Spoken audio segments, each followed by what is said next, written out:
That's right, folks. It's going to be an F-16 fest tonight. I'm going to be running Falcon BMS 4.34. I'm just finishing the last of the upload, and once that's fun, I'll be able to start the install process. I'll be recording my desktop, so if it's not the neatest and tidiest in the world, deal with it. Catch up with you all soon.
It's 10:30 on a summer night.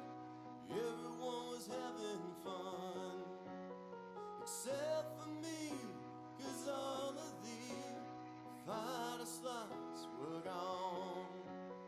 There were 4 captains in my class and some National Guard dude, so it didn't take a rocket scientist to figure out who got screwed. Now I'm a fave, training every young punk. I'm just a fave. Every day is a kick in the junk. I'm just a fave. Alright, folks. Download's now completed. I'll just switch things over for a second. So, you will need the following items to run Falcon BMS 4.34. You will need a copy of Falcon 4. You can get this from numerous places. I got mine from Steam. You may also use GOG.com, Retroism, a few other places. You also, if you have a copy of Falcon 4 that you can install from CD, you can use that too if you can hunt around your dad's basement. Enjoy yourself. Once you've got that, you would then go to, let's see, I'll just actually load it up here. You're going to load up. You're going to go to the Benchmark Sims website. If you do not have a forum account, you probably need to make one or ask your friend nicely. And there is a thread under releases and updates for the installers, which you can now see now that I'm done logging in. Right here. So here's my forum account logged in, and under Falcon BMS 4.34 full installer, there's a nice announcement right there with a link directly to the installer. That tells you where you can get your favorite copy of Falcon 4. Here's the basic general overview of the major changes. These are major points that have changed since 4.33. So now you We'll need 7 gigs of hard drive space, which is not too bad. You only get a 64-bit version now, so if you've been using 32-bit prior to this, you are shit out of luck. The memory requirements are too large. There are other tools in the background that still support 32 if you want to run your own server though. You need to have a minimum of Windows 7 Service Pack 1. And if you're not up to date with that, then you're shit out of luck as well. There are specific executable files and specific binaries that Windows 7 and above have that anything under Windows 7 does not have. That's a fairly reasonable request though, because Windows 7 is fucking ancient compared to what's out there now. List of known issues at the moment, they'll be fixed soon enough, but there's the torrent. If you're uncomfortable with torrent files, you will have to wait until someone fills in the form for the secondary HTML files. Sorry. But it's a legitimate torrent, and if you have your own torrent client, you go click on that link, download it and run it. Now because my live stream would totally tank if I was running BitTorrent and a live stream at the same time, I took the liberty of already getting that. So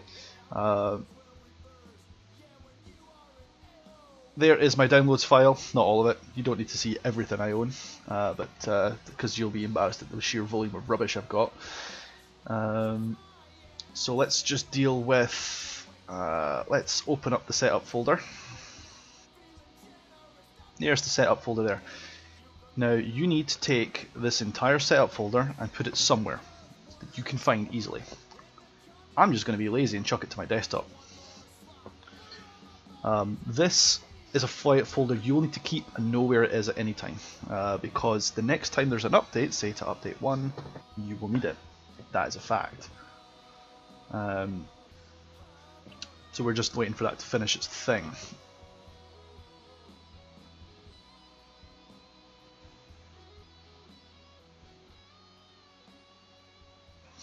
Bugmaster, thanks for the follow, and hope you enjoy this. So same with Straight DJ, I see they've followed in the last 24 hours as well.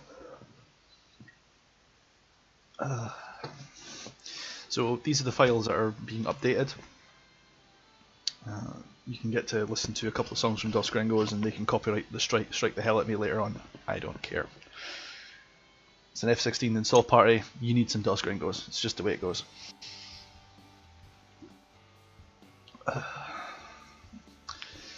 Anyway, once BMS is fully installed, well, this isn't the installation, this is just unpacking the installer. I know it's kind of a weird multi-part system. Deal with it. Let's see.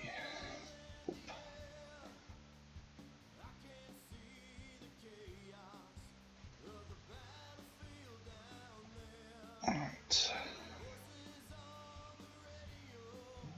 I should have had my webcam in the corner.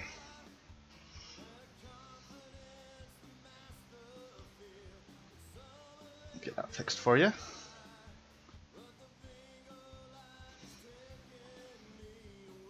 There we go.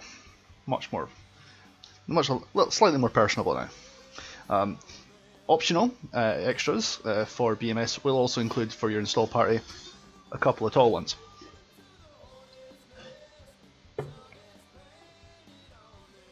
Preferably at the fridge.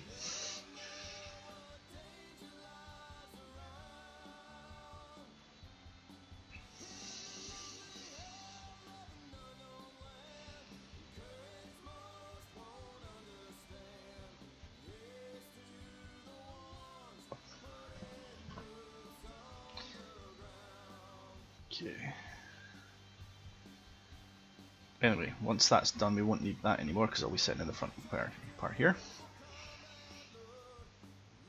Feels really weird to do an F16 install with an F4 in front of my desktop, but you may deal with that later. My F4 is still my favourite plane.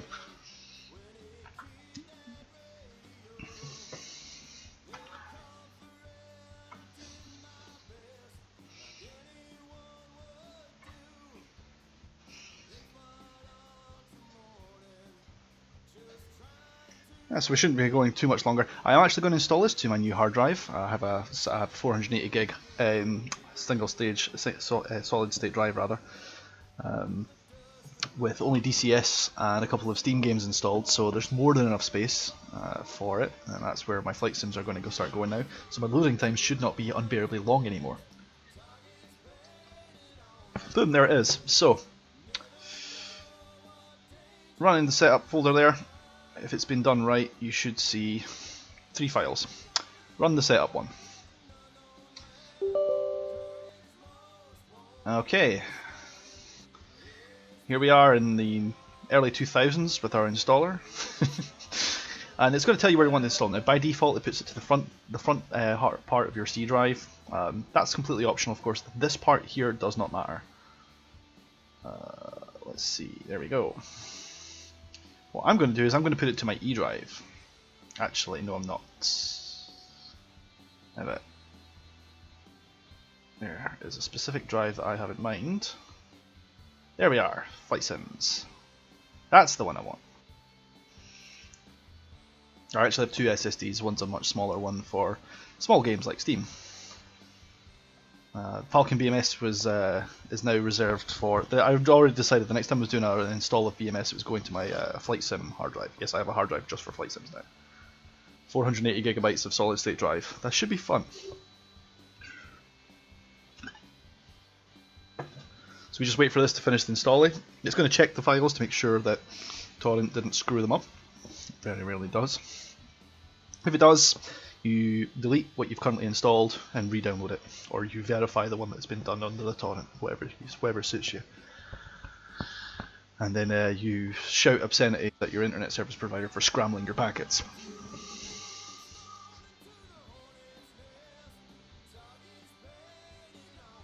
And of course, I'm still running off an old SATA hard drive, so it's going to be a while for it scanning the files, but once it's done scanning the files, the installation process should be relatively quickly for everyone's benefit. As I said, you do not, later on when I go to clean up the installation, you do not get rid of your setup folder. It doesn't have to be in the same location, you just need to keep it somewhere safe. I'm probably going to throw it onto the same Flight Sim hard drive. Because later on, when an update comes out, you're going to take the update files and throw them into your setup folder, not your installed folder. Which is a really weird thing of doing, but that's what it is.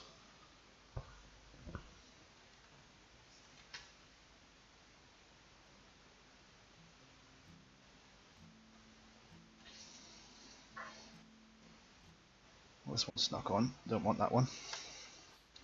Or that one, there we go.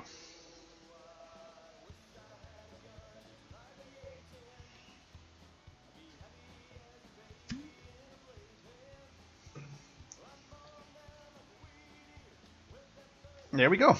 So it's saying, hey, I found 4.34.0, which is the first installation, released yesterday. It says, hey, do you want to install that one? You go, yes I do. And then you wait. It will unpack and install anything that you need to run the game. After this, we'll need to configure our keybinds. Now, there are a million ways to do this. I will show you the way that you're expected to do inside Falcon itself. That way, you don't need to download anything else or have any special software. You just need your your stick installed. Simple as that.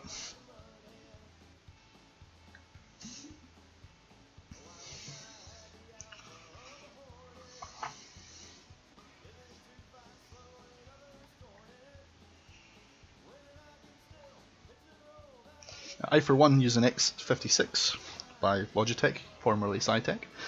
I also have the interesting conundrum of also owning a Logitech H-pattern shifter for my racing sims, which I actually like to bind for things like the gear and the flaps for planes that use it. Which is a fun way of doing things, because you just shift into first gear when you want the gear up, and then you pull it down to third gear, or sorry, second gear rather, when you want to pull the gear down, and then you leave it in the middle and it's neutral. It's great. Just remember, if you have a lot of peripherals for all your different flight sims, there's no rule that says you have to just use them for their intended purpose. Obviously, I'm going to make sure that my X65 is in single throttle modes, which is just the little notch in the middle, pushing both throttles together.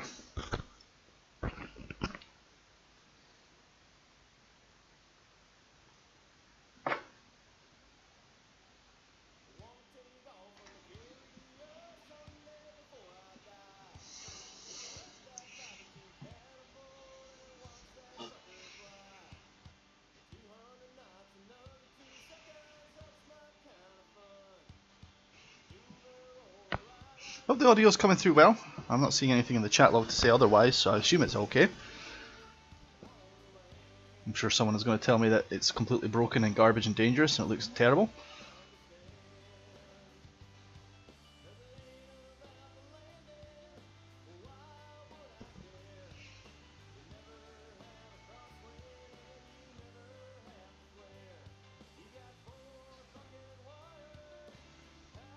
I love this song.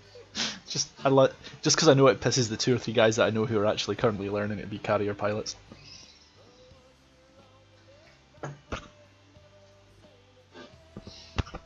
I'm sure they sing it as well actually, but never mind.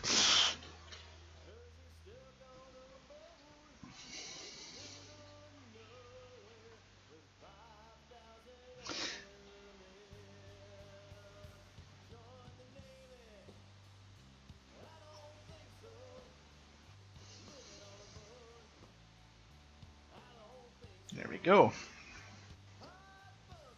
So the good news is once it's offloaded off my hard drive and onto my SSD, the next run of the installation and so on will be so much faster. I probably actually should have run it from the solid state drive, but I just wanted to keep things easy for now.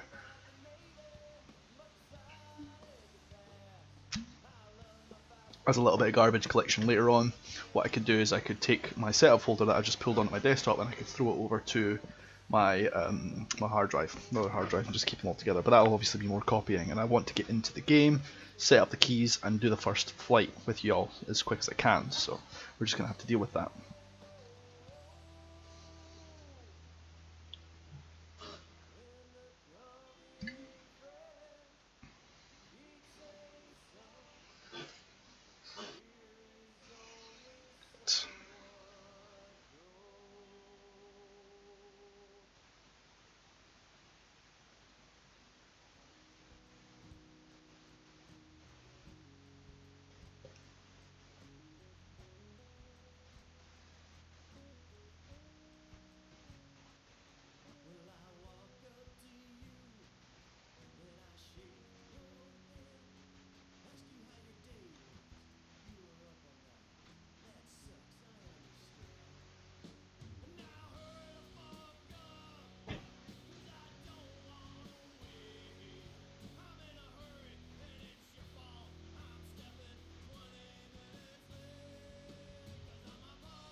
Just texting the rest of the team over at UAF to let them know what's going on.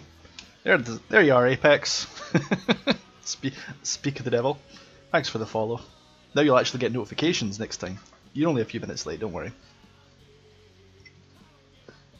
And most of the people who are following so far, basically I'm just running the installation.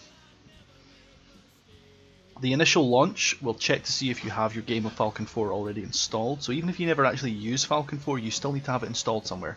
With Steam it's dead easy, you just click install, boom, done. It's not a big deal. Hello Domestus!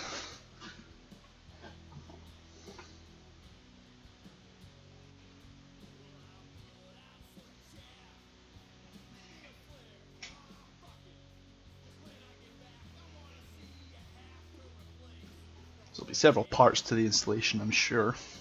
Actually, let's see how many there are. 4 parts, there we go. Excuse me.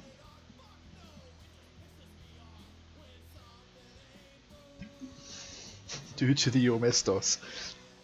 Wow, Apex. Wow. The 90s called. They want their slang back. Carry on, Apex. Carry on. I don't tell fairy tales.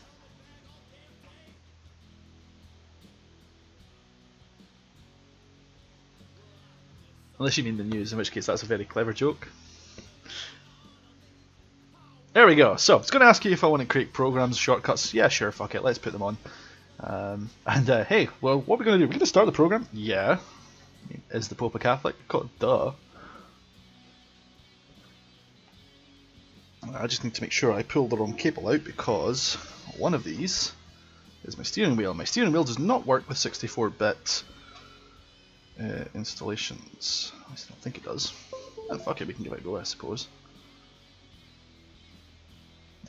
Apex, that's just creepy. Thanks for the follow, now get banned. No, I'm kidding. Let's see. Let's see. Movie on is fine, we're not going to touch that. Hopefully the intro movies work for me actually, that'll be fun if they do. Boom. No, we're not going to touch the virtual rudder. Track R settings, here we go. No, we're not going to mess with the external triple buffering. Oh, fuck that, never. Domestic, this will be a fresh key file, because unlike everybody else in UAF, I don't fuck with external key file mappers. I just use the one inside BMS. Shift states are for suckers if you've got an X665 and you've got enough buttons. Alright, just make sure they're all turned on. You know what? I've got the performance for that now. Let's turn that on. Because why the fuck not? Shadows on smoke? Yes, sir. What are normal mappings? I'm basically going to turn in all the sauce and watch my computer crawl. That'll be funny. There we go. High resolution textures. Yes, sir. We'll leave that shit alone.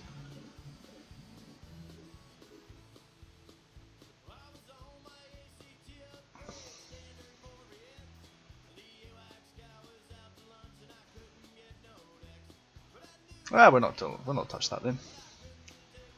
Communications menu. Oh, so you can enhance the resolution of the communications menu. That's fucking sweet for people who need it. I don't need it. Multiplayer options. Some of these are not necessary. In fact, most of them aren't. Oh, fantastic, Domestic. I'll need to pick your brains for that because I don't like messing with NVIDIA Inspector because it has caused issues in the artifacts in the past. If you've got a system that's running stable, I'll be interested in that. Right, so that's the application Dunsky. Yeah, sure, Domestic. I'll take them later. Okay, so we're going to hit launch there. Now, before you turn on BMS, please make sure your TrackIR client is enabled, mine is, and all your shit is plugged in, like your stick, your throttle, any other peripherals that you are going to need are turned on, because if they're not, you're going to have a hard time getting them working. Unlike DCS, where it will dynamically pull the results, BMS only scans for your controllers on initial plugin, because it's an older game. Which, as I was correct in assuming, yes. Oh, wrong one. Good luck, Domestic. Have a good one. There we go.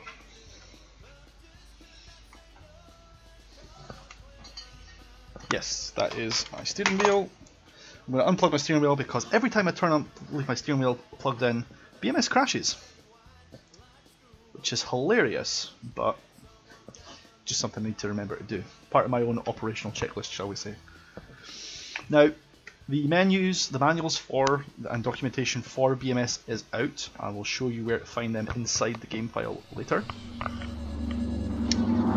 I have no idea how this is showing up for you, or what the volume is like. I apologise in advance if it's looking nasty. I can't do anything about it.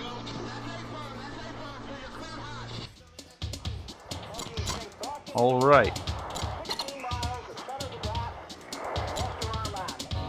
So first of all, the initial graphics settings are usually garbage and dangerous.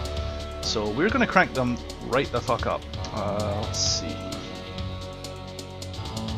Max resolution on my monitor comes out as, yeah, there it is, 1080p. Multi-sampling on, VSync on, quality level up to 11 billion%. Yes, I will have the pilot model, because mod immersions. I'm going to change the name of my pilot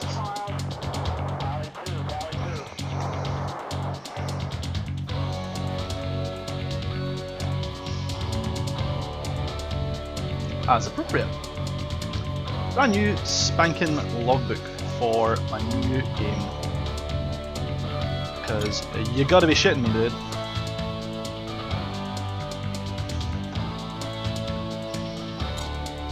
And no, that's not mandatory, that's by choice.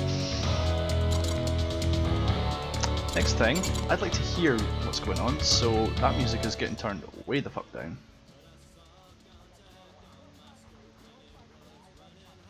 Yeah, we'll have the mass producing sound on, because no, that's going to get annoying. Let's just not.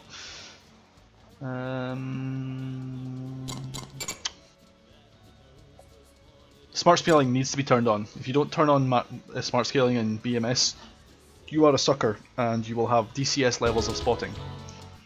And we all know how good that's going to be. Padlocking. It's realistic, I guess, whatever that means. Okay, so you're going to want to select, say, your stick. I know, right? Fucking amazing. Okay, we've got to check basic motion of rudder, because it's a twist axis. That's all looking good. Okay, we're looking good. So first of all, I always like to do my axes. So first of all, flight control. Rudder axis is... oh god, there's a lot there. Yeah, I know. Don't worry, panic. I have a lot of stuff plugged in. So Z rotation, that's fine. Throttle axis, let's get that bound correctly. I guess it probably doesn't matter too much which one's which. Just need to select the right slider, basically.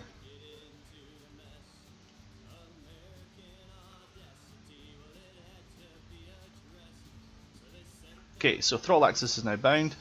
For aircraft that use a second stick, basically a second right engine, you'll have the Y-axis on my X56.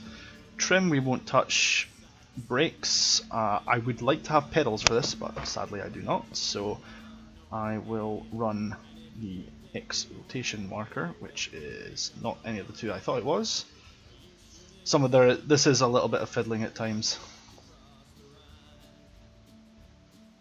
And all you're doing is you're picking through the...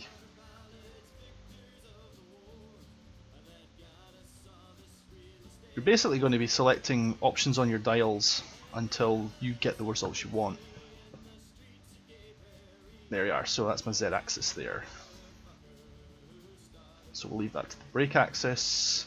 Pitch and roll is set. Avionics is next. Radar and 10 elevation. Blah blah blah. Words. I mean, what even are they? Okay, so I've got that set the way I would want that. That's fine. Cursor X. So for me, that is X rotation, I believe. Yep. Cursor Y is Y rotation. There we go. The range knob. Now that's an important one. Because that will control your optical zoom on your... let's see, where is that?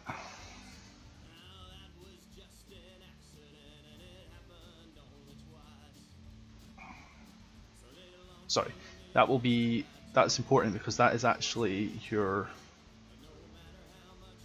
optical zoom for your targeting pods. That's one you probably want if you're going to be doing anything really worth mentioning.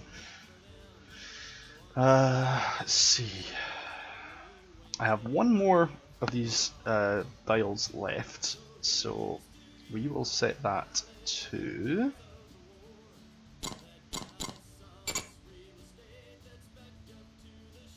we're not going to touch any of them. What do I set that to? HMS brightness actually makes the most sense to me out of that. There we go.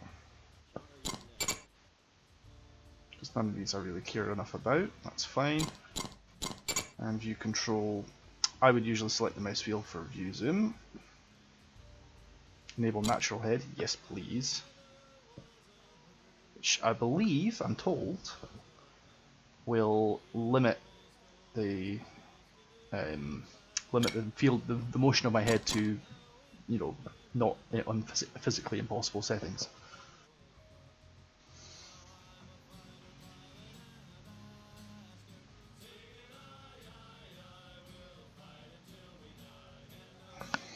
So setting your afterburner, setting on an X56 is a bit annoying because there isn't actually a physical detent that you can feel. There we go. Boop.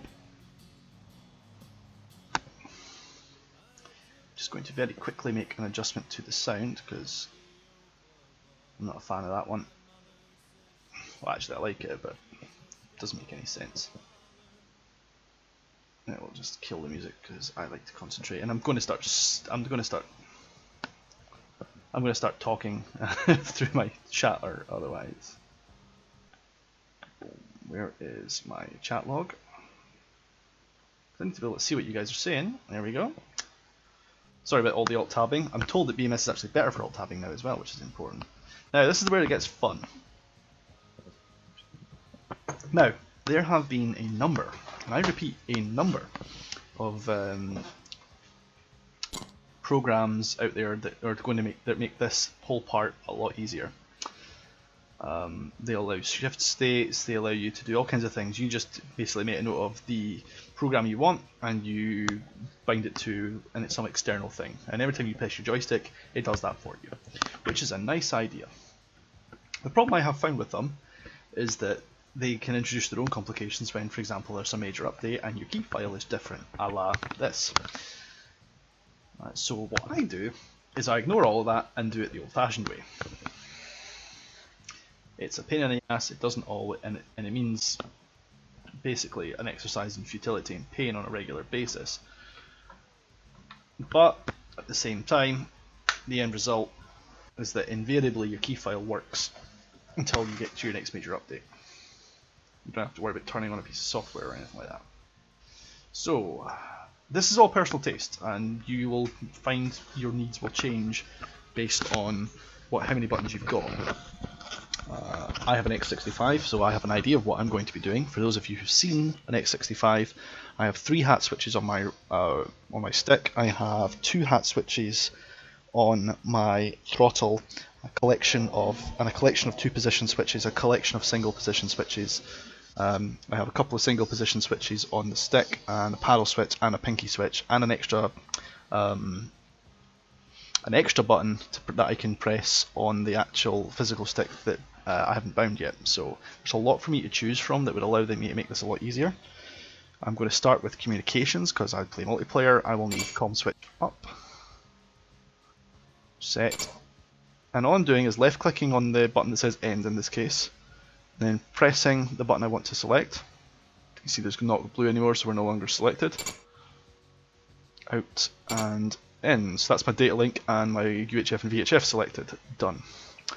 Manual range, knob up and down is the slider I've already bound, so I don't need to touch those. I do need to get the uncaged switch selected. So that's down done.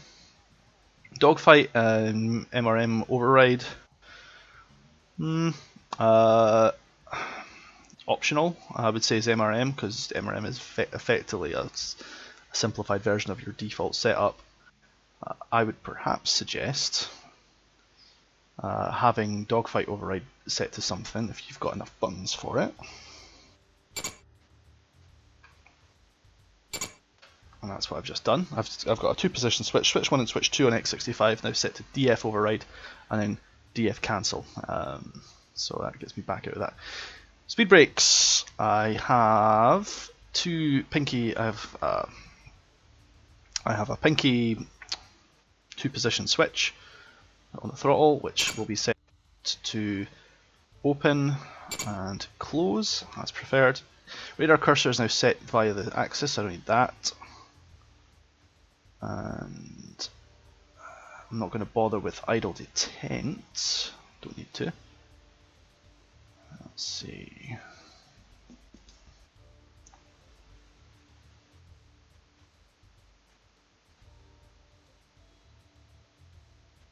Yeah, I'm not going to touch the idle detent because I just pressed that button in the cockpit or use my keyboard for all the times I'll need it.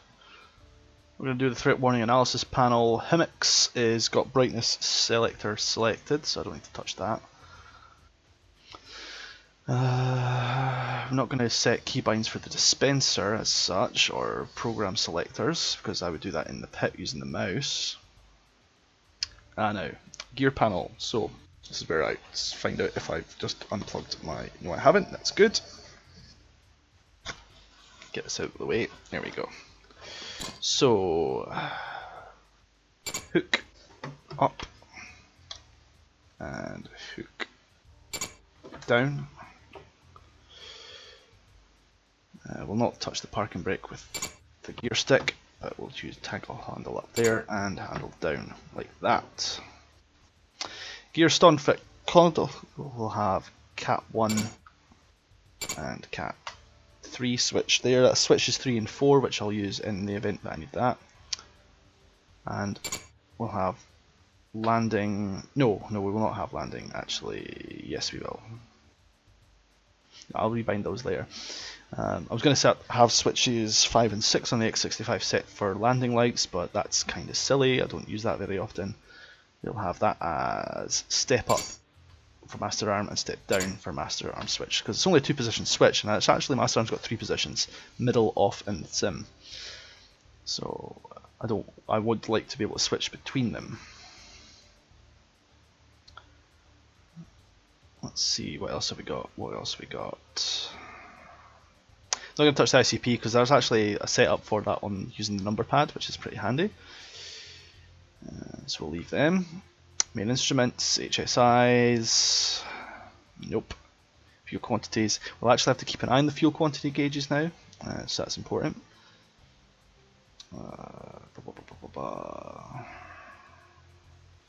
These are optional. I've got switches for them and I have a setup that I'm used to for this, so I will set the radar alt switch to my very top switch, step up and step down. I mean, it's part of my takeoff workflow, so I'll have that set up as appropriate for myself. I'm not going to touch them. Not going to touch them. Lighting isn't going to get touched. Not going to touch that. Avionics, I'll be clicking them. That's fine. Right, so flight stick TMS up is going to be bound to my little hat switch. TMS up, TMS down, TMS left, TMS right. Right, the other hat, DMS up, DMS down, DMS left, DMS right. I'm going back to my stick and I'm going to bound that to CMS. Oh, which one did I use? Oh, that one's already set. That's sweet.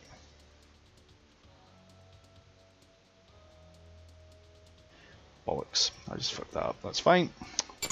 CMS up, down, left, and right. Trim up. Oh shit, no, hang on a minute. Trim up, trim down, trim left, and trim right. There we go.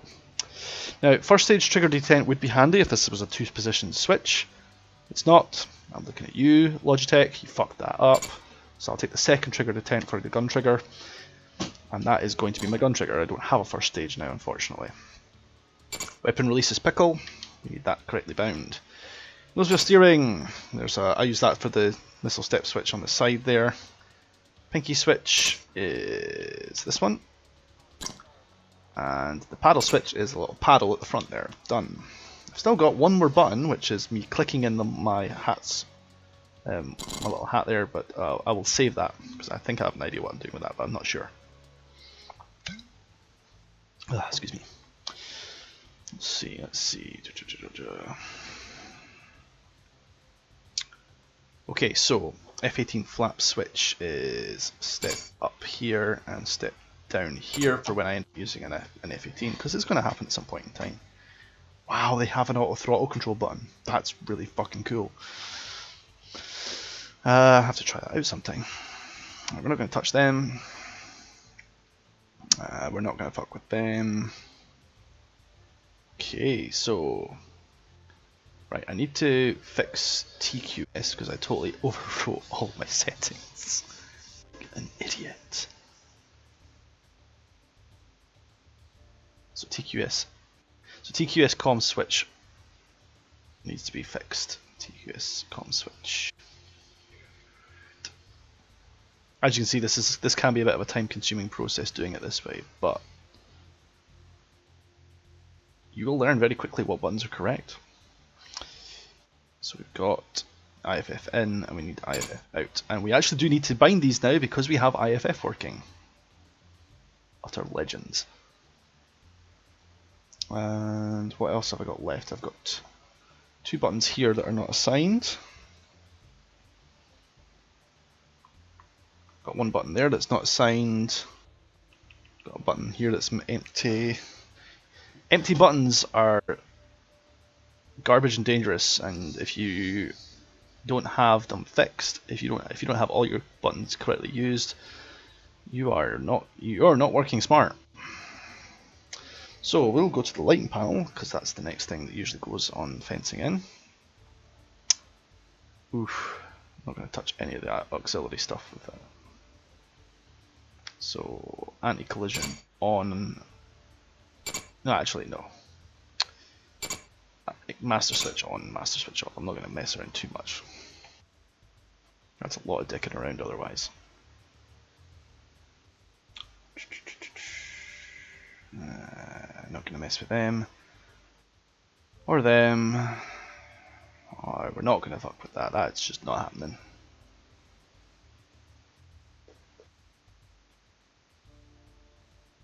Nope. Slap switch, that's definitely coming with me.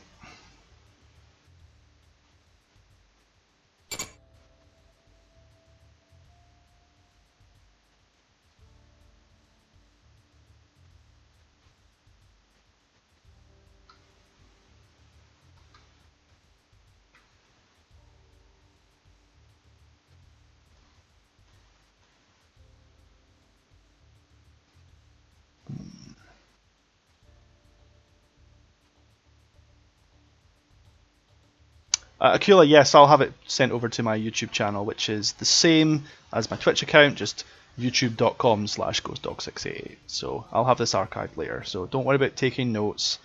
I mean, I'm going at a fairly easy pace anyway. And yeah, feel free to ask questions in the comments, guys. I don't have a problem answering them. I can't always promise an immediate answer, but you'll get an answer. And all I'm doing to test my buttons functionality is I'm just pressing the buttons in-game to see what they do.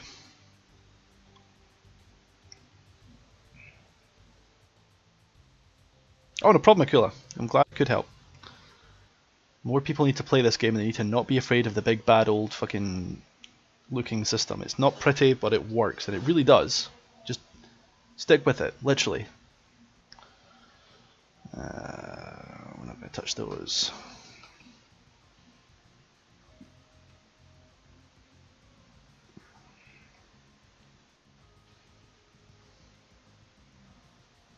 Now that might be an idea actually.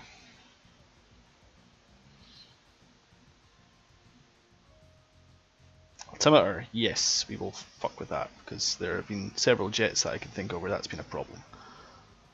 Increment by 1 degree? That's why that's throwing me off.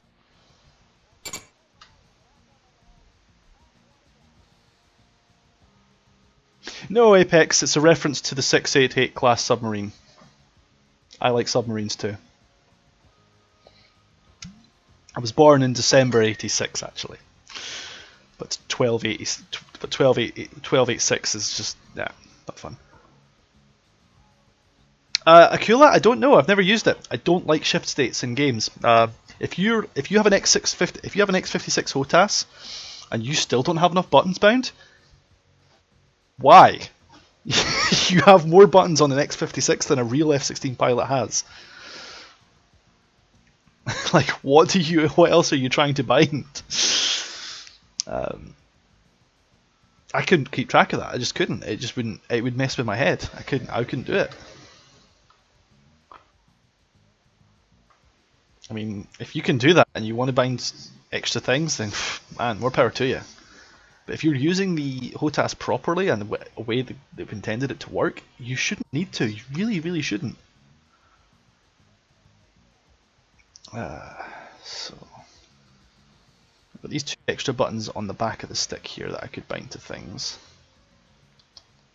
You know what? I have an idea. Oh, it's not being worked. That's fine. X56. Oh, if you've got a TMS 1600, that's a different ball game. Okay. Yeah, if you want to use shift states and things like that, I'll be honest with you. It's very probable the easiest way is honestly for you to. It's going to be easier for you, honestly, to run the target software that Thrustmaster provide and use that to keybind instead. I don't get into that because I don't use it, unfortunately. So cockpit visor, that needs to be turned on because we now have a visor that provides contrast, and we'll also add in the night vision goggles as well. So we'll toggle them with those 2 buttons for now until I come up with a better idea. Next thing you do is you save the keyboard. Now you may want to have your own separate map. I'm just going to overwrite the existing one because I've got brass balls and I know what I'm doing. This famous last words, I bet, but there we go. And we've got that as slap switch, up, down, CMS left and right, that's fine. I've got one more button to bind. You know what? Okay, that is the auto throttle button because we'll almost never need it otherwise. There we go. Hopefully, that is my keybinds done. Let's get into a campaign, shall we? Okay, so now there are 6 campaigns. It actually tells you in black and white how long the campaign's going to last for. What's the difficulty level set at? The situation, and if you click on any of these maps, you'll be able to select that airfield to spawn in on. Yes, you can select the enemy planes if you're feeling crazy. You want to fly MiG-29 from Samjeon Airbase all the way into enemy territory? That's fine, you'll run out of fuel before you get there. What we got here? F-16s from the Korean Air Force, F-4s, fun. F-5s as well, huh? Kangnan looks fun. What else we got? C-17s and B-2s. Yeah, we're not going to mess with B-2s. F-15Es, sorry, Seoul. F-11-17s, that's fine. F-117. I always used to call them F-11-17s, I just realised that's dumb. E-18 Growlers, cool. There we are, Block 50 F-16s. Kimpo, my favourite. There's the F-15 Charlies coming at the same airbase. A-10s out of Haeju. Or you got good old Block 40s with the raster screen. And Fleur. The Demilitarized Zone, or DMZ, yes, divides the Korean peninsula into 2 enemy nations. It's a farcical name for one of the most heavily defended strips of dirt on the planet. To the north, the repressive DPRK regime has built a massive army with one purpose: invading the south. Its leader is an unstable megalomaniac this game shows its age well. The country deep into poverty while he builds vast monuments to the Stalinist state. A leader who is seeing his military might rapidly eclipsed by the sheer economic power of his southern enemy. The South appears well protected by the combined forces of the ROK and the United States. From a Western perspective, an attack by the North would make no sense. But faced with a stagnant economy and pervasive starvation, the DPRK regime has little left to lose. We'll see the new ones. In what can only be described as a shocking turn of events, Communist China has invaded No problem, North Akila. Korea. Thank you. While See you traditionally soon. an ally of North Korea, the Chinese government had grown wary of the regional instability resulting from the DPRK's nuclear and ballistic missile testing and began shifting their support.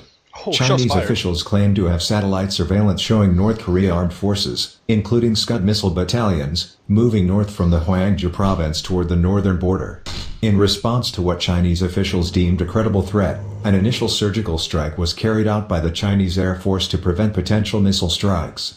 While the initial international response was supportive of China's actions, the world was stunned as Chinese ground forces crossed into North Korea and quickly swept south, capturing Pyongyang and all major DPRK command and control centers in just 2 weeks. Oh shit! Bolstered by this quick success, Chinese forces have now continued their advance to the south in what appears to be an attempt to completely occupy North Korea. North Korean officials, fearing a complete loss, have reached out to South Korea and its allies for immediate assistance. If successful, will this fragile new alliance ultimately bring peace and hope for a united Korea? Wait, I'm working with North Korea against China? Oh hell, that'll be hilarious. I'm so tempted. I'm so tempted. That makes no sense. Oh, that's going to be an IFF nightmare. Nope. Just not nope. Just nope. Russia has decided to annex part of southeastern Korea. Russia's military intervention took place in the aftermath of a local revolution in the area of Busan. South Korea and many world leaders condemned the annexation and consider it to be a violation of international law. However, since the UN is undecided, South Korea must enforce its claim independently. Within the next 8 days, Busan, Sokcho and Pohang must be recaptured to prevent a final annexation. Wow, that's a political nightmare. So you've got Russian troops landed on these beachheads here, and our job is to retake those areas. yeah, that's good luck. This week, South Korea and Japan have a joint maneuver with NATO forces. This exercise takes place under the code name Mantis at dawn and includes both air, ground and naval forces. The maneuver will be conducted under realistic conditions, with U.S., South Korean and Japanese units representing the so-called Red Force who try to make it as difficult as possible for the combined NATO troops. They have to capture Cheongju until Friday. Huh. An exercise. That's interesting.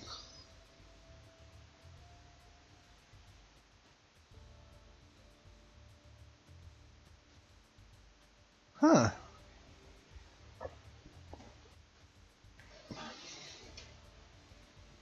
I have to hold Cheongju until Friday. Okay, so we've got aggressor squadrons out of Japan. Royal Netherlands, so we got NATO. Eurofighters. Okay, I'm kinda into this. This is fun. And then we're going up against A4s, F16s, aggressors, F15, A pluses? Wow, that's... What era is that? No, I'm not touching any of that yet. That looks fun, but I don't know. Just because I know the campaigns and I know that they'll be well done. Despite the odds against it, North Korea made a desperate military gamble and attacked the South. The combined forces army proved equal to the challenge and repulsed the invasion before it gained much ground. The turnabout has left the DPRK army retreating, with the combined forces in pursuit. The battle has gone so well that the South Korean leadership is openly talking about uniting the peninsula under the flag of the ROK. Oh wow. To succeed, the combined forces must keep the pressure on the Northern Army to prevent it from reorganizing. Dissension over this plan is surfacing in the UN, which technically exercises control over the combined forces. China and the CIS are leading a coalition of member states calling for a ceasefire and That's what Russia restoration used to be of the called, DMZ. The war rages on unabated as the politicians debate. The U.S. is committing fresh air and ground units, hoping to maintain the momentum of the counterattack. I love that, the CIS. That's the Commonwealth of Independent States, or the Soviet Union after the Soviet Union collapsed. Wow, there's a blast from the past. This game was totally made in 1998. Alright, I'm not going to fuck too much. Air raid sirens blared across South Korean cities after China's entrance into the war reinforced the North's faltering air forces. Wow! People That's a moved good start. calmly off the streets and into shelters to wait out the incoming airstrikes. At an emergency security session, South Korea recalled its ambassador to Peking, while its army braced itself against the waves of Chinese infantry heading to the front. Lovely. Alright, so I'm going to make a quick adjustment to the OBS because right now you're looking at it in like micro speed, so that needs fixed. And there is no point whatsoever in not running this in game capture mode now because we're done with looking at my desktop.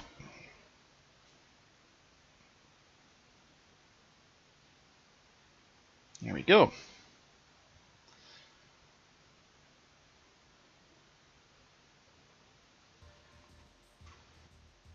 Okay, so behind my ugly mug we have the entry lists for Oka Strike, Deed, Oka Strike and an AI Strike. The Oka Strike tends for us to go across the DMZ and into E1 airbase. Ah, that seems optimistic. What else is supporting that? We have a Deed, another Oka Strike, an AI Strike. That's an airborne interdiction. I'm going to let those guys take the suicide run. I'm going to take this bridge out. So, things get new. Alright, listen up. So here's the briefing page. And we're flying in Mudhen 1. Mudhen 1 is not assigned, but should be marked out as... Wow, this is complicated. Well, we're going to be changing that shit. Oh god, this looks totally different. So, this is going to be fun. Yeah, we're in block 40s. There's the IFF codes. They're all predetermined by the data cartridge, by the way, so don't worry about memorising all this shit. We have two F-15Cs protecting us as an escort. That's cool. That's interesting, actually.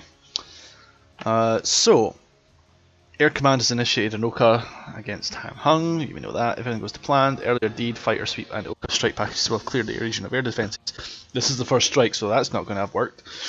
Allowing us to strike key production and infrastructure targets, including your target, Yodok Up Bridge. Okay. There's the air threats. We know there's going to be cap. There are no surface-to-air enemy threats along my flight path. I expressed doubt. And here are the takeoff markers. So it's saying I'm supposed to hold. So I'm supposed to hold its tier 3 for 6 minutes until my F-15s turn up. Cool. Here is the ComSig procedure. So they've assigned me a VHF channel of 139.075 for my flight channel. Guard is the usual 243.1. Unicom is open station, channel 14. Base ops is home plate operations. In other words, that's how I talk to tower. Check-in on channel 5 for global check-in with AWACS. And the tanker is on UHF 13. Okay. ATIS. So, this is where things get really fucking cool, by the way. Okay, so, ATIS has its own frequency, which is 122.550. So I can listen to ATIS and get weather on the ground. That's fucking awesome. Because I'll not have to query QNH, I'll just be given it. I'm going to make a note of that on my little scratch pad here. So, hey Jew, don't be afraid. ATIS. Yeah, you guys can't unhear that now, can you? 122.550, that's VHF. So I'll make sure that's assigned in the data cartridge one way or the other. When I start, I'm going to be on UHF channel 2, which is ground for Heiju. Is it? Yes, ground 2. Once I am ready to take off, I will be handed over to UHF Channel 3. Once I'm out of Channel 3, I'll be handed over to departure once I've taken off for UHF Channel 4. Then, after I've been vectored out of the area, I'll be free flying. On arrival, I check in with approach. Then I check it then on approach. Then when I'm finished with my approach, I'll be told to hand over to tower, which is on Channel 3. And then when I'm on the ground, I'll be taxiing to 2 for instructions. That's fucking cool. They also give me an alternate, which is Channel 10, and so UHF 10 is going to be has been assigned as Ayangmi, and they appear to have one channel for everything. They must be a small airbase. Cool. IFF. This is the new thing here. So these are all the keys. So I'm going to be in mode A today, and for my takeoff time I'll be running these IFF codes. So today the time is 8 Alright, listen up. So I'll be taking off at 9 AM. I expect to be back no later than 10 AM. So if I have to make a change in mode 3, it'll be from 7010 to 5510. And mode 1 will change from 61 to 72. So if I need to, 10 AM and 9 AM, I'll change from 61 7010A to 72 5510A. That should be more than enough time. And key B, it will change to key B come day 3. I'll be still on day 2 there. I'm using mode 1. Modes 1, 2 and 4 are the actives. And positional events, I'm supposed to when I'm ingressing. So ingress, it expects me to run mode 4.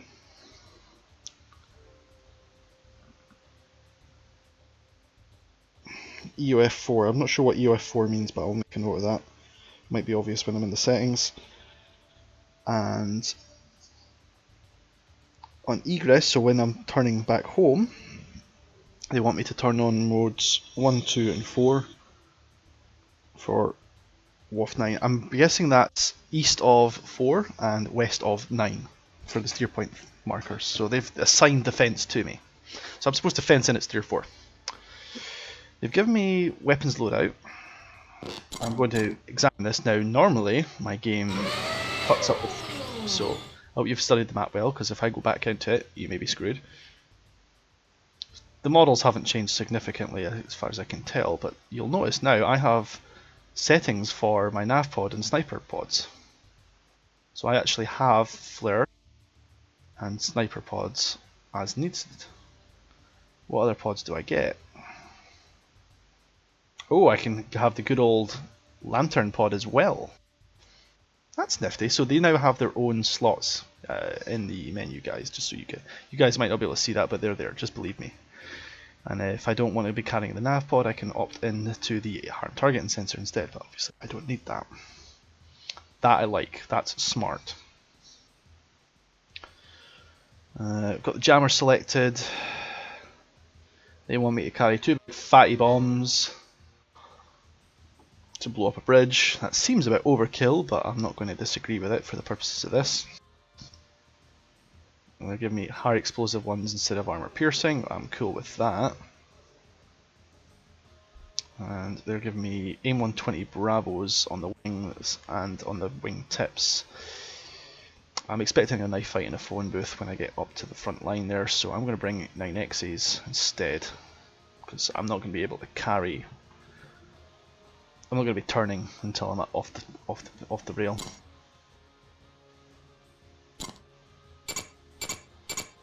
There we go. We'll take HL just because I say so. Okay.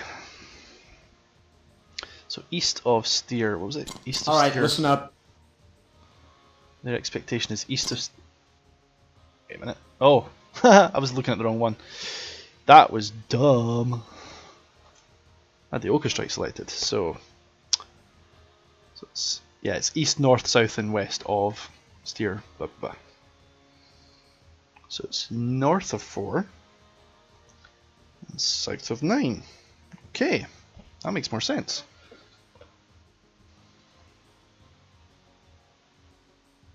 They're carrying all my AMRAMs for me, so if I'm having to use my AMRAMs, they done fucked up.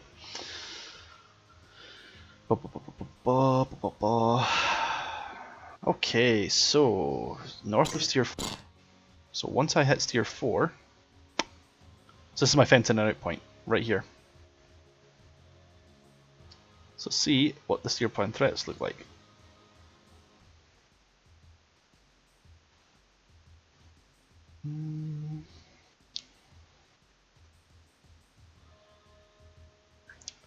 Well, they're sorted alphabetically, which is a nice one.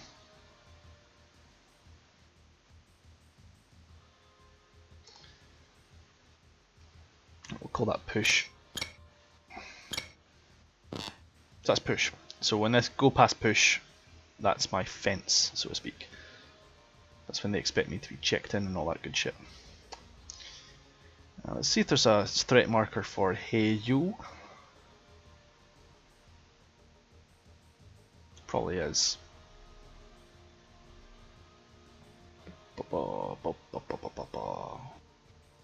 That's a lot of MOAs. Holy shit, that's a lot of stuff. That's all fixed points for the charts which are in place.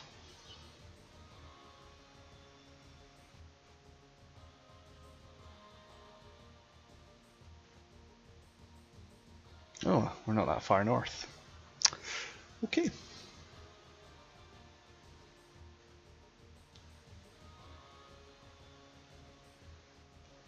Okay, fine.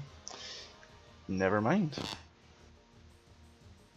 I forget they don't put stuff on the north of the DMZ into the data card just because we're not supposed to be this far north.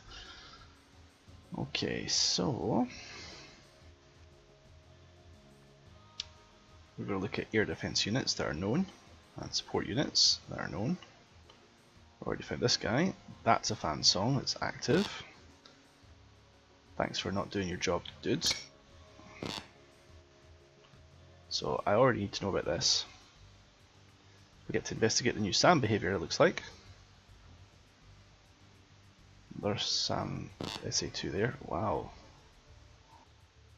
That seems like an exceptionally stupid and risky move.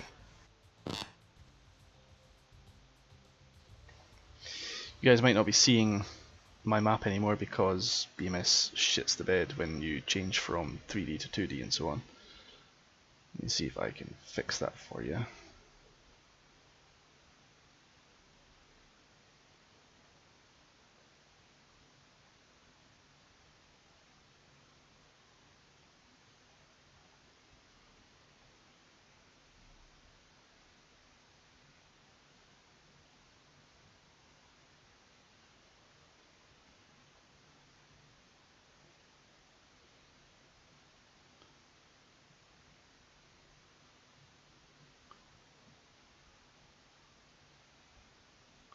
Nope, it's not working. That's annoying. Nope, you're just gonna have to believe. Do what I'll do. See if this works.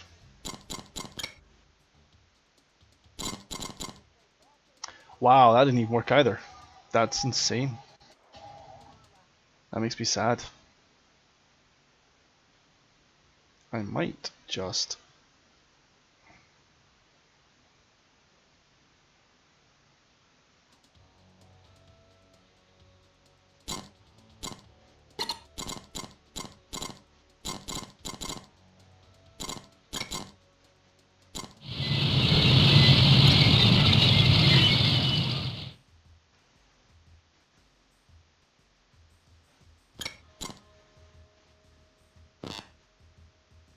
Okay, we'll run it this way for now and then I'll switch to game capture mode when we're away to run the pit. So as you can see here, I'm now checking my flight plan for any SAM systems that are in the area. And there's one already. Joy.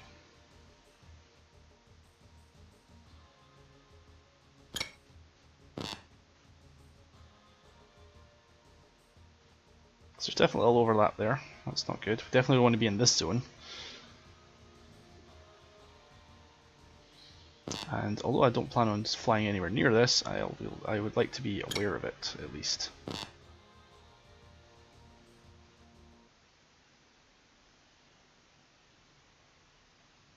Drag that over to the other side. Yeah, I know Apex. It's a fun thing with OBS, and yes, I will do a ramp start. Just because I'm pretty sure I know how to do it. I've never done it before or looked at the manual, so that should be interesting. If there's any major changes, I'll figure them out as I go. Right, then we're going to look at threat circles, low altitude threat circles, nothing showing up there. We're going to look at high altitude threat circles to see if anything else shows up in the brief there. Nothing. Oh, shit. Well, that's fast at least. Nice thing about installing it with SSDs.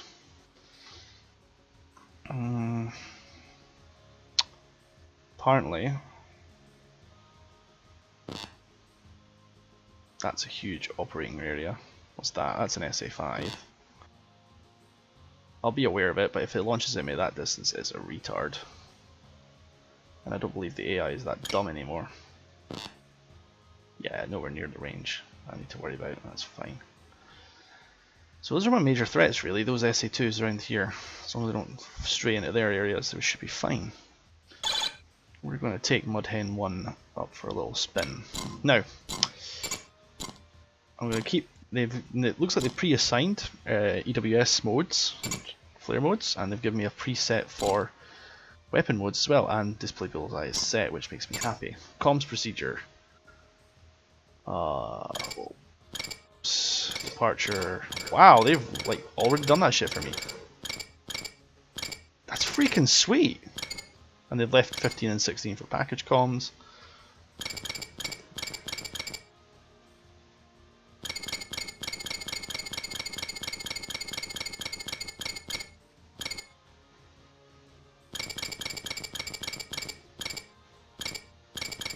So I would want that to be on flight 1. So I can talk to my buddies. And UHF, I'm going to open the game starting on not 0. Base ops. Yeah, we'll go to base ops first, because if that's not working, I'll push to 2. And you just click comm plan and it takes the comm plan out of that. That's fucking cool. Alright, I'm not touching any of that. That's just weird and creepy and scary. I don't want to touch that at all. That's a lot of shit going on.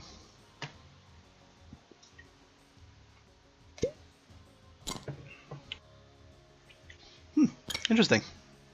So you click IFF plan, it just copies in the IFF plan as per the comm card, which is really handy. For my next trick, we're going to try a ramp start. I put it off long enough.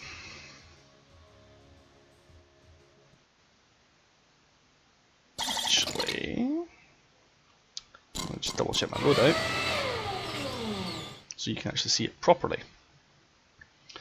So, as I just showed you earlier, I've got the IM-9X Sidewinder selected, I've got the AIM-120 Bravo selected. I'll take the Charlies instead, because why not? And now we've got graphite bombs, so we can knock out power stations. That's cool.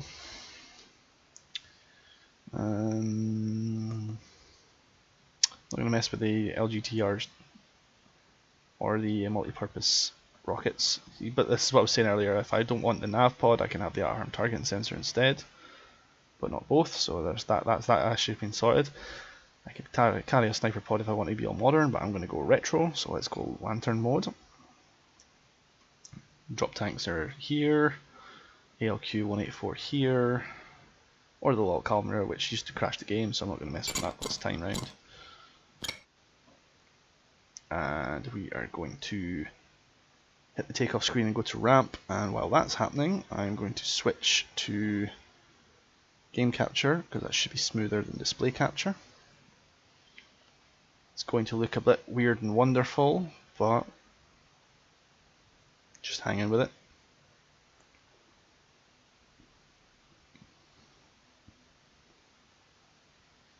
You'll at least get a full screen experience.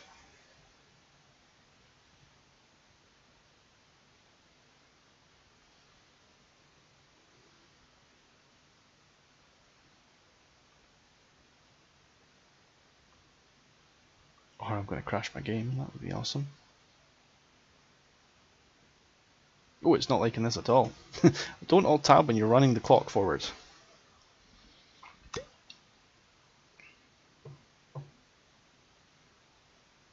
Huh, okay. That's a fun little bug. It's on me for, it's what I get deserved for alt tabbing and shit like that. People who run OBS deal with this sort of stuff all the time.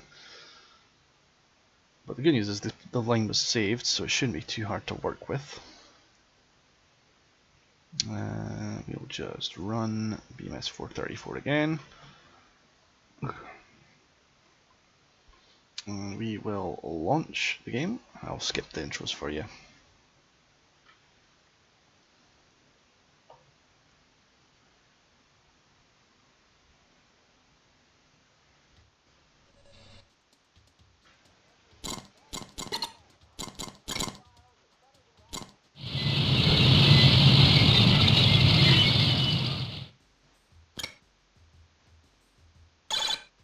Alright, listen up.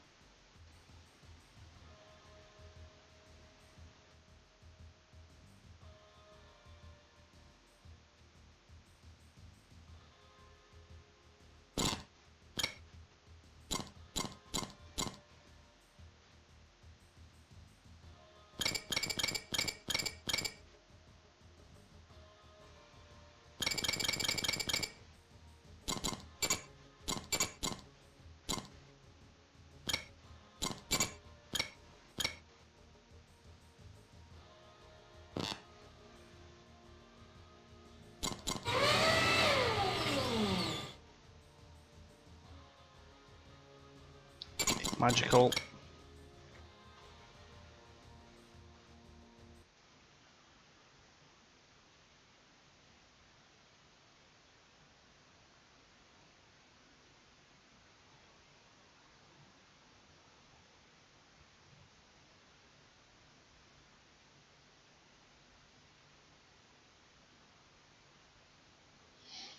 Alright, so I'm going to hope that alt tabbing during that part doesn't crash the game. That would be awkward. And yes, not the worst. 4.34 was released yesterday. Sorry for the late response. I'm still trying to catch up and concentrate on my game at the same time.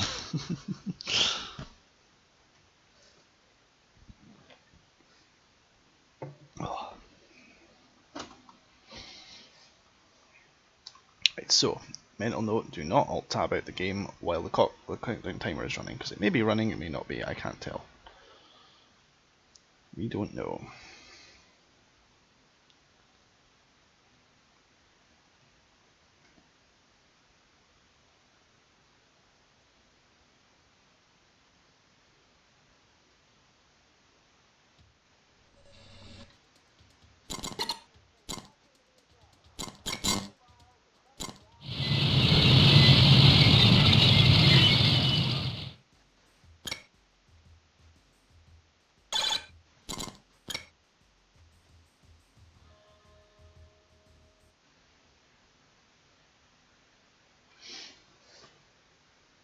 Okay, there we go.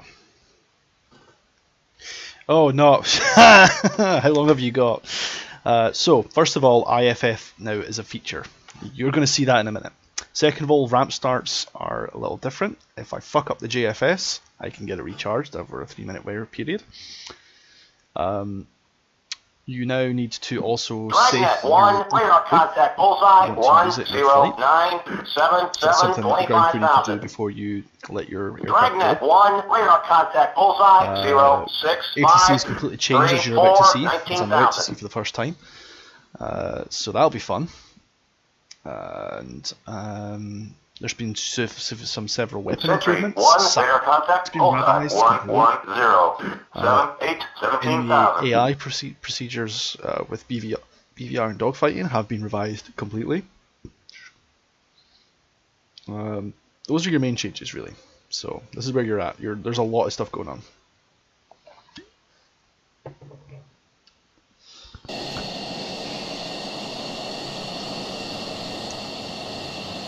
Okay, we have ourselves a Cold and Dead Block 40. Nice shiny new pilot textures. Okay. So, first of all, I want to hear myself think, so that comes down.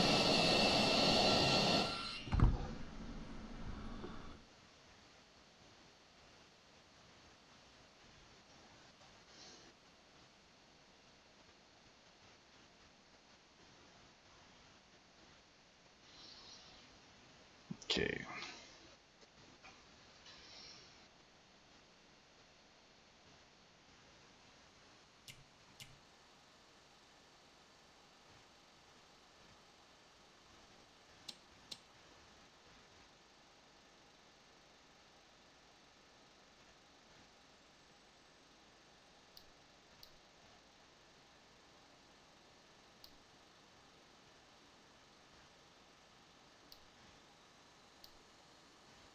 Lights on.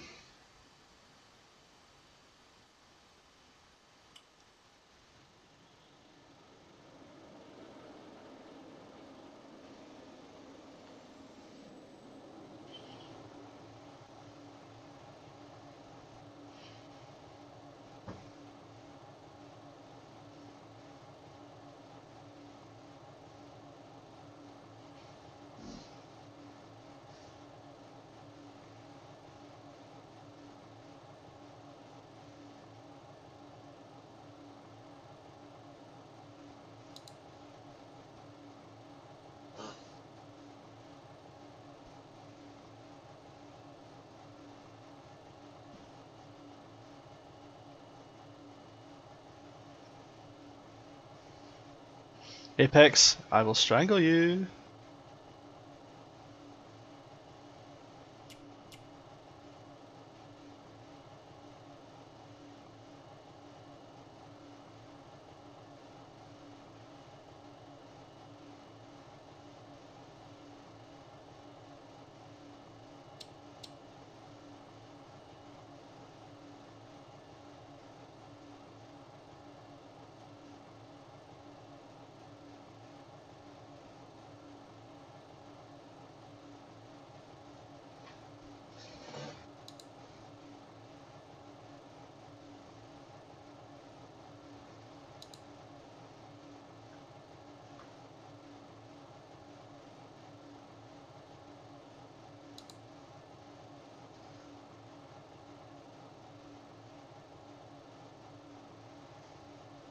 Hehe. Oh, there's not smoke pouring out the back yet, so we're not that bad.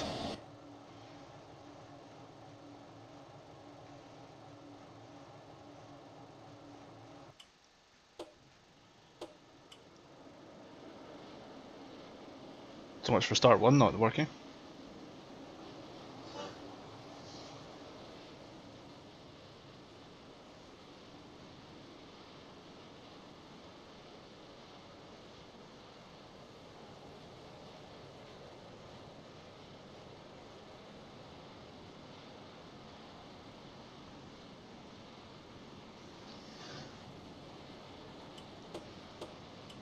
Hehe.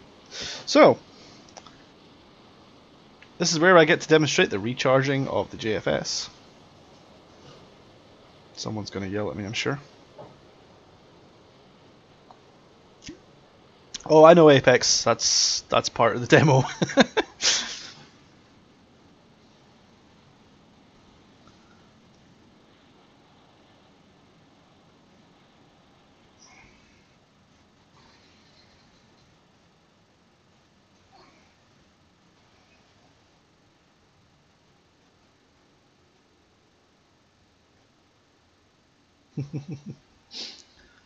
Alright, let's break the JFS and see if they'll recharge it for me. This doesn't work, I can always discard and start again after all.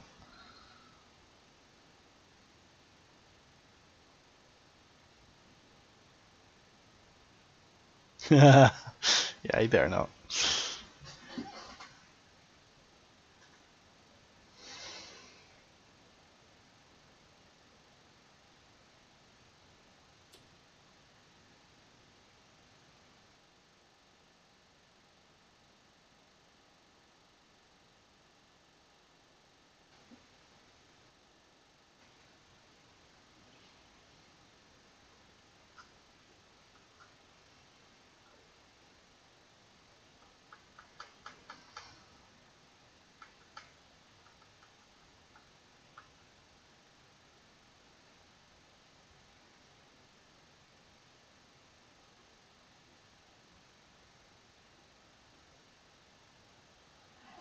Ooh, I've got myself a nice little digital HSI now as well.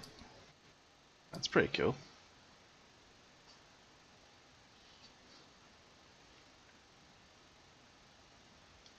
My little pilot heads are just gonna. I'll help them with the cranking. Look.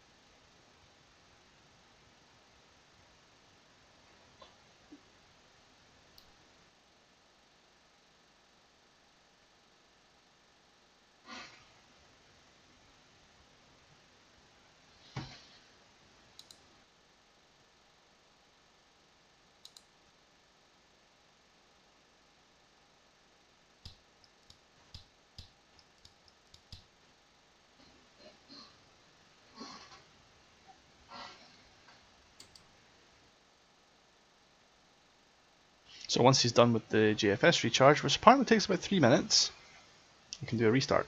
There we go. Okay, so let's try that again. This time with main power selected, which is the correct procedure, of course.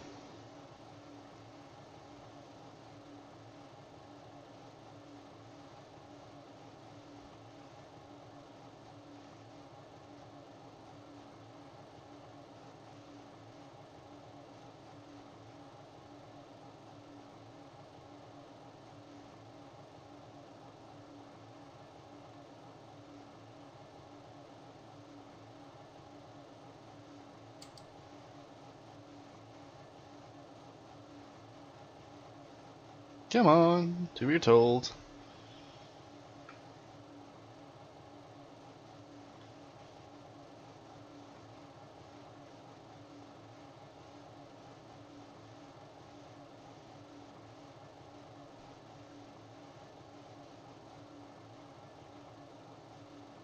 Hey Poncho, how's it going? This is interesting. Yeah, it's set to normal. Well, so far, Poncho, this is my first getting it. Yeah. We'll restart that now. I clearly broke something when I overheated the engine. So that's possible now. See, beforehand, overheating the engine wasn't a big deal. You just got yelled at for it.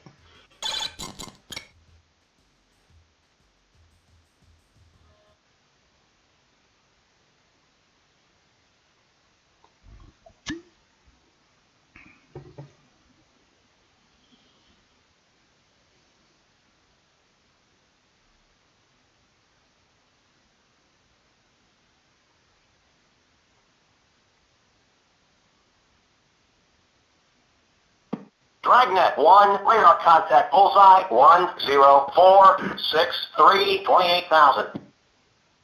Dragnet 1, radar contact bullseye, 20010, 15,000. So as you can see, our Sentry bullseye 1, calls radar have contact already been bullseye, improved. 15525, 15,000. Dragnet 1, radar contact bullseye, 08016, 19,000. Sounds like it's going to be getting busy out there.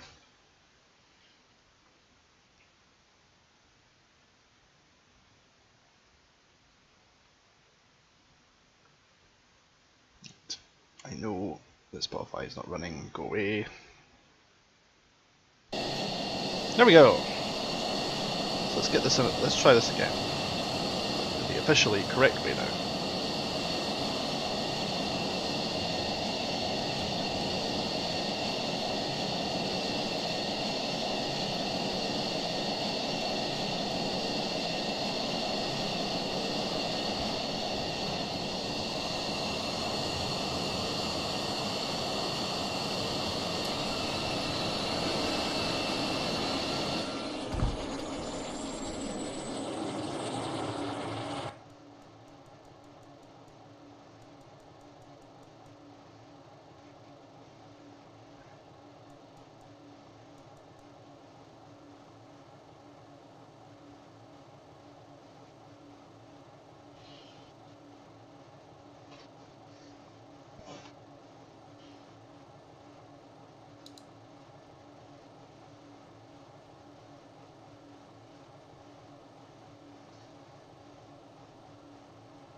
There we go. So we're just going to keep an eye on the the fuel and temperatures. Boom! We got power. She's alive.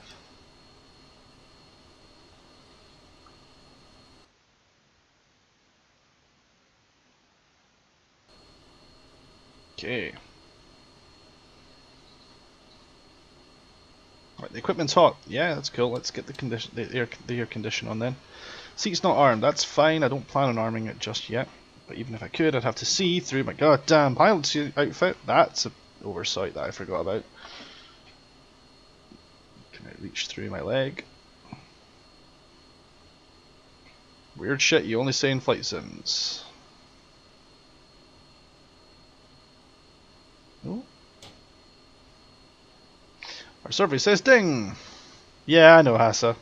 Why would I spoil my fun though? Alright.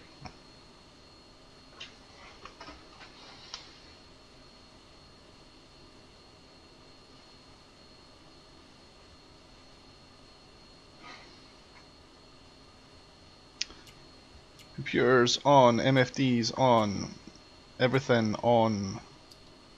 Get me a normal alignment, please. Just get the O2 on so I don't die. Left and right hard points for FCR and radar to standby. Hello.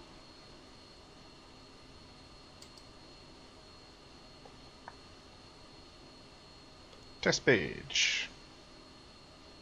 Oh yes, we need to turn on our IFF now. That's right. Put that to normal. Oh no. I was right, that is normal. Okay.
That's cool.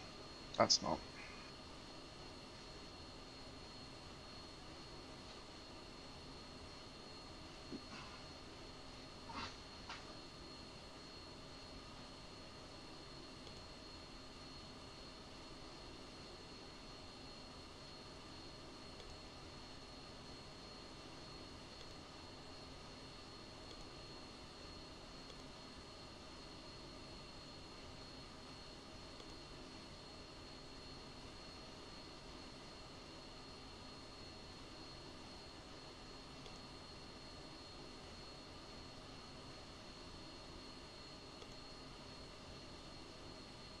Okay, just waiting on the IOS alignment. While we're waiting on that, let's have them remove that.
ship F-16s, ready for departure.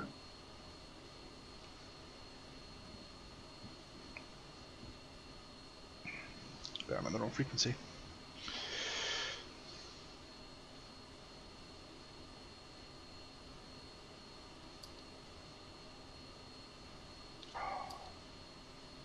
That was dumb.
Falcon 2, ship F-16s, request taxi.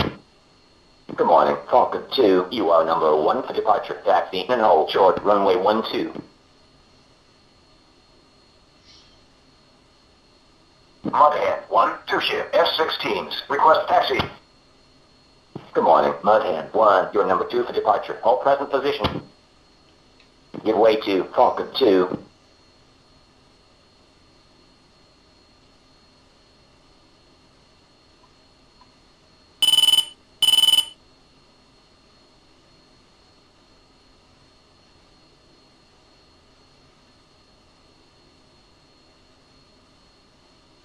Mudhead 1, taxi and hold short, runway 12. Falcon 2, taxiing.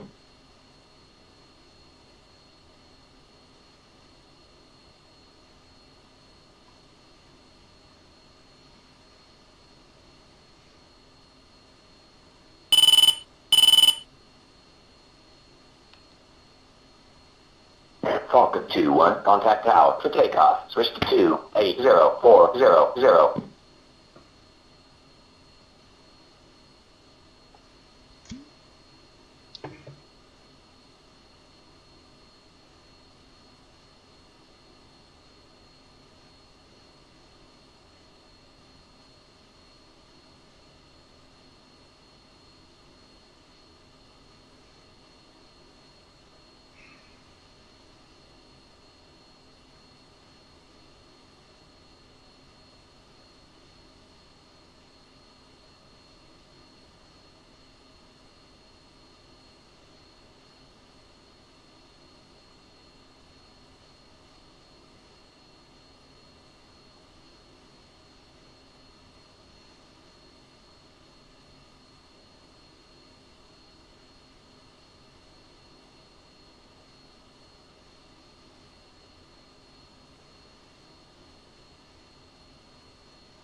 It won't be too much longer for the INS to align for the second time.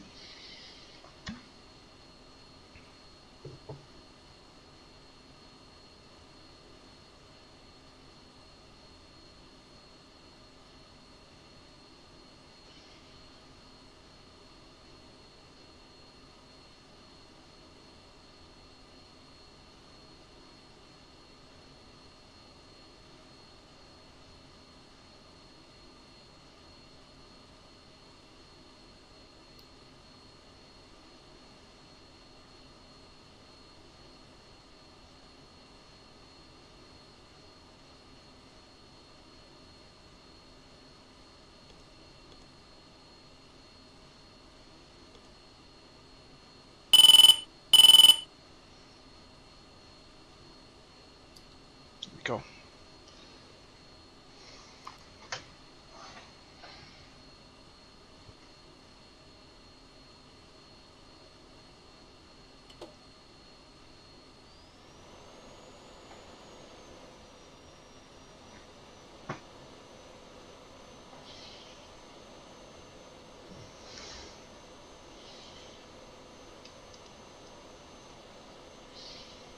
Mudhand 1, 2 ship, F-16s. Request taxi. Mudhand 1, taxi and hold short, runway 12.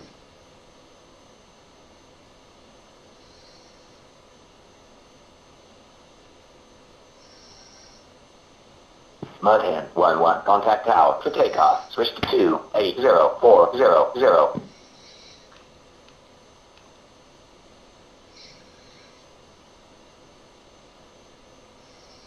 Mudhand 1, 2 ship, F-16s. Ready for departure.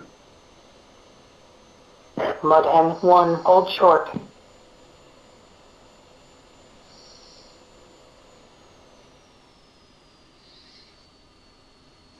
Guess we're waiting on these guys.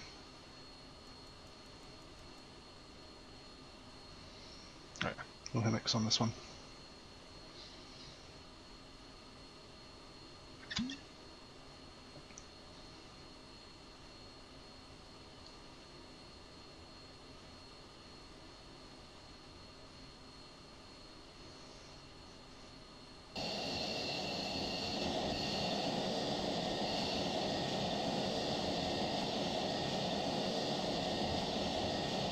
Good. Make sure that's there.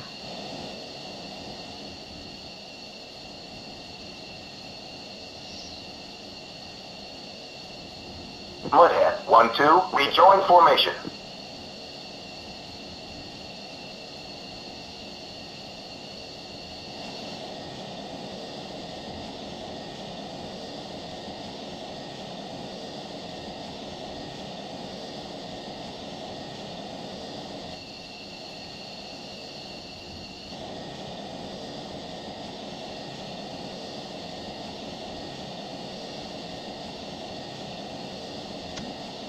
Falcon 2, A2 tower, wing 100 at 8 knots. Runway 12, you are cleared for takeoff. Contact departure.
Mudhand 1, 2 ship, F-16s. Ready for departure. Mudhand 1, A2 tower, wing 100 at 7 knots. Runway 12, you are cleared for takeoff. Contact departure. Looks like I got forgotten about.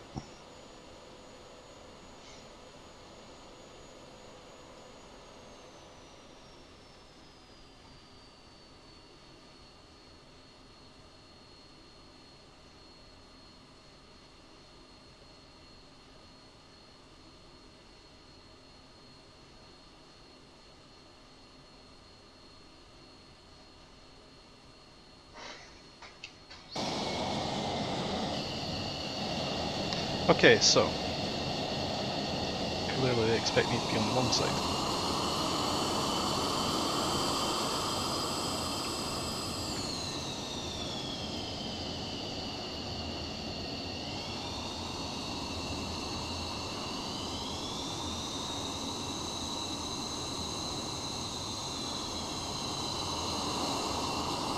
This guy's crazy.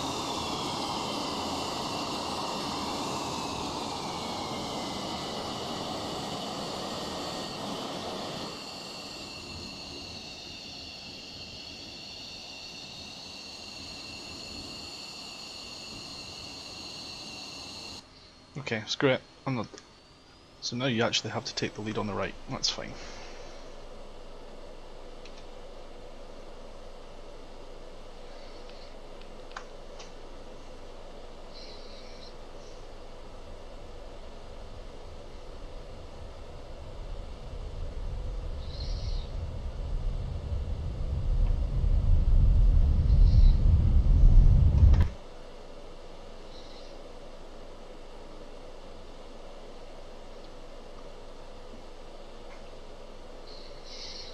Mudhead 1, airborne, 2 ship, F-16s. Mudhead 1, how you do? Approach. Fly heading 075.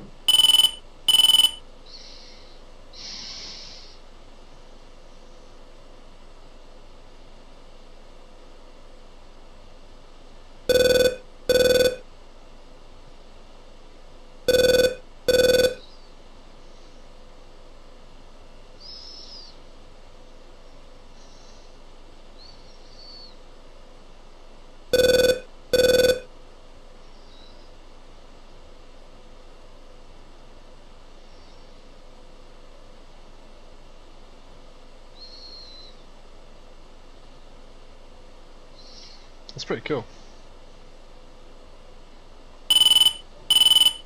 Oh, don't worry about it, B-Run. In short, your comms page and your IFF page work as long as you don't touch them.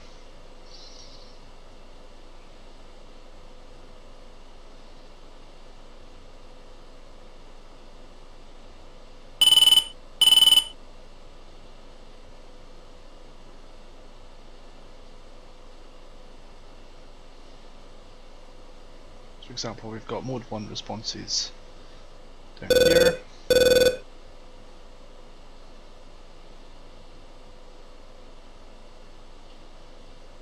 We've got mode 2 responses are unknown here, so we don't know what they are.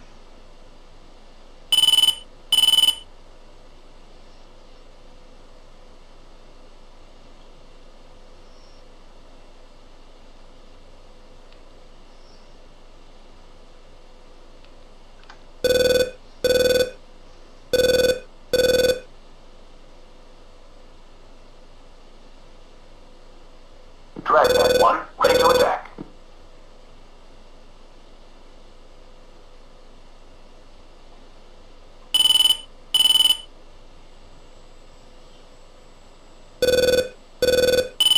Dragnet 1, Mudhead 1-1, request picture.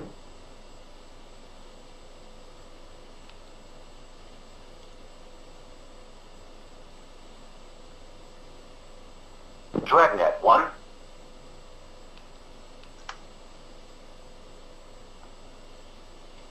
Dragnet 1, Mudhead 1-1, request picture. Mudhead 1-1, Dragnet 1, picture is 3 groups, range and azimuth split. West, group, bullseye, 1, 2, 5, 5, 2, 25,000, track, southeast, hostile. Southeast, group, bullseye, 1, 1, 8, 8, 3, track, west, bogey. East, group, bullseye, 1, 0, 9, 8, 0, 15,000, track, northwest, hostile.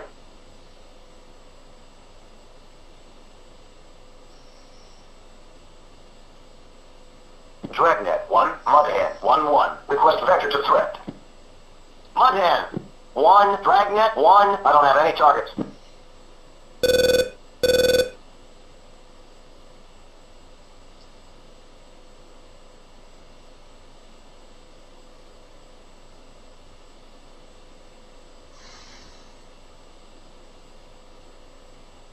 So they're all coming back with responses.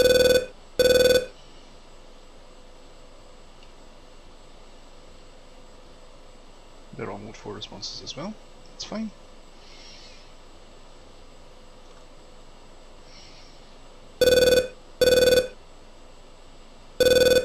Marking contrails, thanks to the miracles of smart scaling, we can see them easily.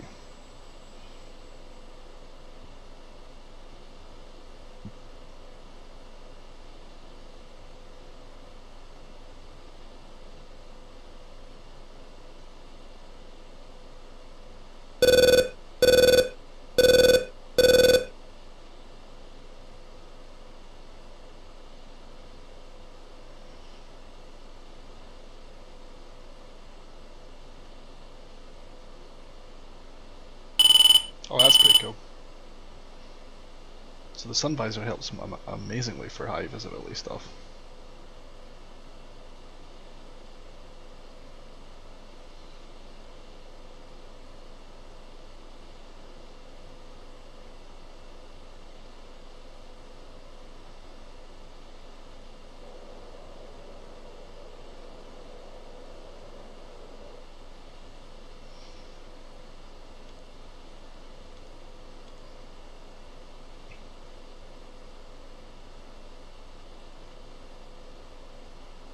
Shaft, flare.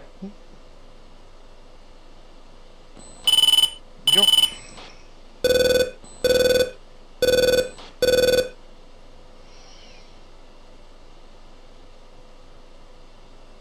In fact, those F-15s up there, they're my buddies.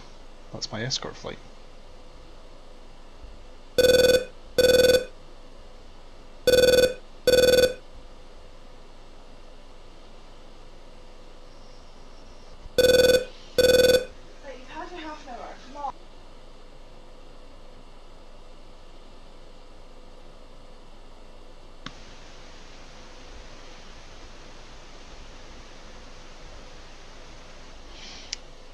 Right. Going to pause things for a little while here and deal with some stuff, and then I'll be back in a while.